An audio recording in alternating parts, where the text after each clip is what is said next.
Hello everyone and welcome to FC Bytes. Barcelona's sports direction is on fire, negotiating multiple transfer moves that might involve up to 6 players. These different transfers are interconnected, and once the first happens, it might trigger a domino effect.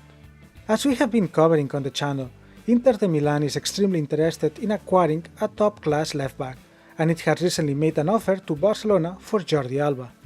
Jordi is 32 years old and one of the top paid players of the squad, hence transferring him would allow Barca to decrease the salary table as well as to receive a good amount of cash.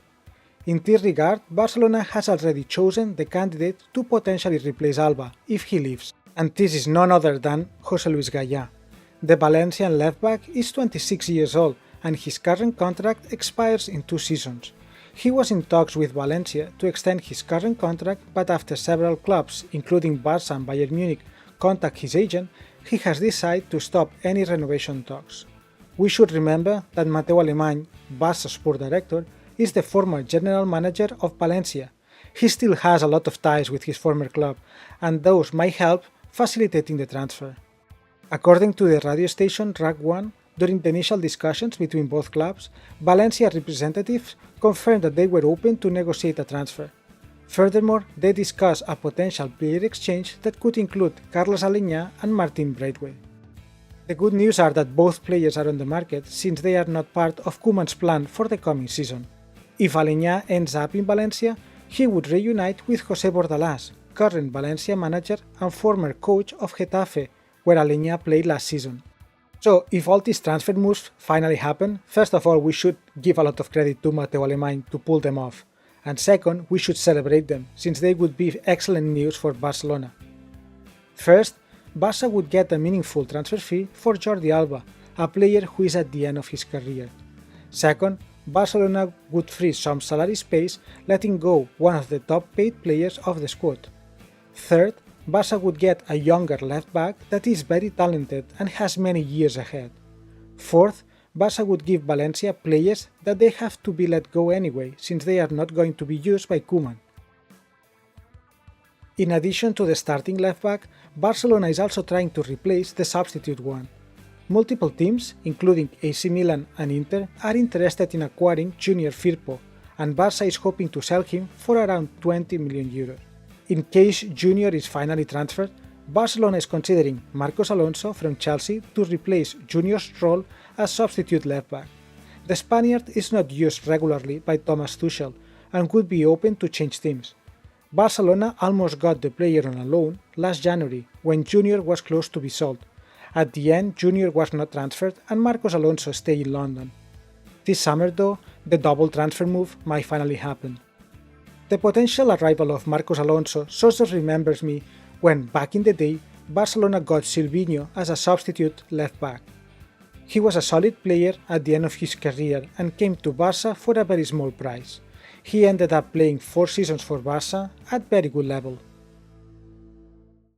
Another player that is set to leave Barcelona this summer is Samuel Umtiti. Samus is a sad story. He joined Barca in 2016 and after 2 phenomenal seasons wearing the Blaugrana jersey, the former president Bartomeu extended his contract and upgraded his salary, becoming one of the top paid centre-backs in the world. Unfortunately, short after that, Umtiti seriously injured his knee, to a point that doctors thought he might need to retire. At the end he recovered, but he hasn't been the same since then. His speed is gone, his mobility is seriously limited, and he cannot compete with elite forwards. Barcelona's sports direction would like to transfer him, but so far no club has shown interest to acquire the player. Under these conditions, Barcelona is looking for alternative solutions, such as lending the player on a loan. According to the French portal Le Temps Sport, Olympique de Marseille could be his final destination. Mateu Alemany has a very close relation with Olympique's sport director, Pablo Longoria, as shown during the negotiation between both clubs for Conrad de la Fuente. And reportedly, both sport directors are discussing the possibility to loan the former French international to Olympique. Now the centre-back that is leaving Barcelona this summer is Todibo. The player who competed for Nice on last season will finally stay with the French team permanently after Nice paid 8.5 million euros to Barcelona. Lastly, and to end in a positive note, the journalist Mateo Moreto from Sky Sport is reporting that Kais Ruiz is going to return to Barcelona this summer. Kais is a talented French striker that joined Barcelona when he was only 7 years old. In 2015, he moved back to France where he played for PSG youth teams. Last September, he even made his debut for PSG at the age of 18. Although he enjoyed some playing time under Thomas Tuchel's direction, once Mauricio Pochettino was hired as PSG head coach, he was sent back to the youth team. Now, finally, he will return to Barcelona. So, these were the news of today. Thank you very much for your attention. As always, if you enjoyed the video, smash the like button and subscribe. Let me know down below in the comment section what do you think about all these transfer moves. Stay safe and see you next time.